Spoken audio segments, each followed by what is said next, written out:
The human body is a complex machine made up of interconnected parts, systems, and functions. When one aspect of the human body is not functioning properly, the entire system suffers. The challenge of diagnosing issues requires specific expertise and technology. The Human Performance Lab at LSU Shreveport has the ability to monitor and test all aspects of human performance. We offer a comprehensive, data-driven approach to ensure health and performance of individuals such as elite athletes, frontline personnel, and weekend warriors. The Human Performance Lab can be used for fitness professionals. And one of the things that we're doing with fitness professionals, whether it be PTs, whether it be OTs, that's occupational therapists, whether it be personal trainers, strength conditioning coaches, is they have access to equipment in our lab that they can't find elsewhere. So for instance, if someone comes to a personal trainer and says, I want to know how in shape I am, they don't have the exact equipment to give a quantitative value to that, whereas we do here. So a lab like what LSU has to offer is helpful for clinicians like me because of much of what we do with our athletic populations and our younger populations is trying to analyze a very complex movement. A lot of times these are multi-joint movements that occur very quickly. As you get more experience with that, you can pick out the major red flags of that movement and what may be going on. However, something like the motion analysis lab is very beneficial because you can get a much more thorough look, a much more extensive data set, and really get numbers and actual objective data put on what you think you may be seeing with your eyes. And so there are ways that we can extrapolate some of that data to correlate with what we're getting in our clinic objectively and subjectively to get a good overall plan together.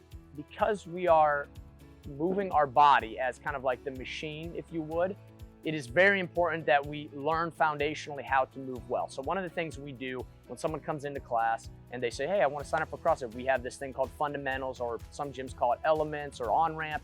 Basically, it is some sessions where you come in, you work one-on-one with a small group or a coach, and we teach you a lot of the movements. You know, as the class goes on, we'll modify. That's usually step one. We try to say, okay, what can you do with no pain and things? But sometimes things linger and you're like, oh, this still doesn't feel right. We're a couple weeks into it. I'm always like, I wish we kind of had like a middle ground someone could go to. Well, the LSUS motion sensor opportunity is really cool because that could be something where we could send them there and get kind of a motion type analysis where, okay, let's just call it a right knee. They're loading their right knee more when they squat right, or maybe the opposite, but there's some kind of movement deficiency happening, or maybe a certain muscle structure is stronger one side than the other. We have an imbalance. And so these are some options we have to kind of help you as the client so that, you know, you can continue to move and exercise, and maybe we can find a solution that isn't just healthcare. It helps my job here in the sense that I can get a better understanding of what the joint may or may not be doing.